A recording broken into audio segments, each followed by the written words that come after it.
رسول اکرم صلی اللہ علیہ وسلم نے ارشاد فرمایا اجتنبوا السبع الموبقات، فرمایا کہ 7 ہلاک کر دینے والے گناہوں سے بچتے رہنا۔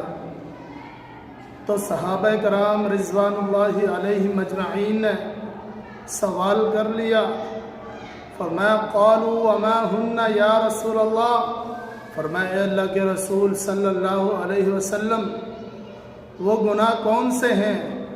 تو آپ صلی اللہ علیہ وسلم نے ارشاد فرمایا سب سے پہلا گناہ جو ہلاک کرنے والا ہے، فرمایا الشرک باللہ، فرمایا اللہ کے ساتھ شرک کرنا۔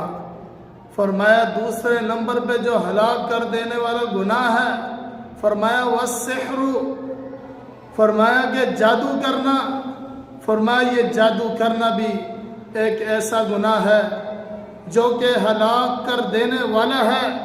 تو میرے بھائیوں، پیغمبر علیہ السلام نے تیسرے نمبر پر جس گناہ کے بارے میں بتایا، فرمایا وَقَتْلُ النَّفْسِ الَّتِي حَرَّمَ اللَّهُ إِلَّا بِالْحَقِّ، فرمایا کہ کسی جان کو قتل کرنا، کسی کو ناحق قتل کرنا۔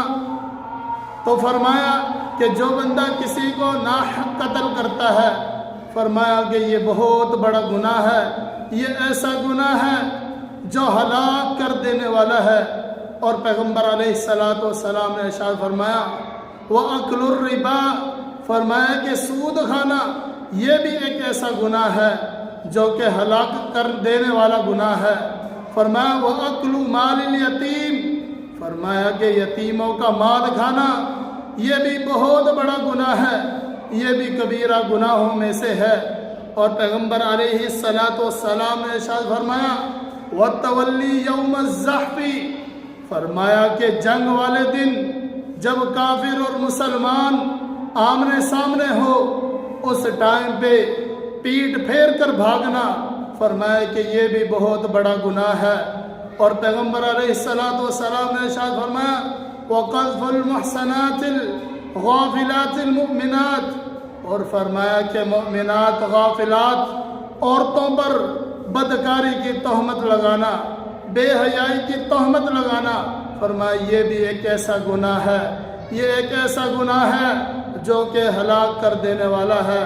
تو میرے بھائیوں، یہ 7 گناہ پیغمبر علیہ السلام نے ارشاد فرمایا۔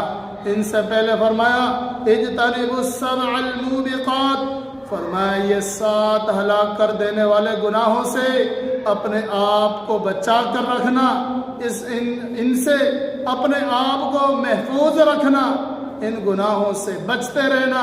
یہ ایسے گناہ ہیں کہ یہ انسان کو ہلاک کر دیتے ہیں۔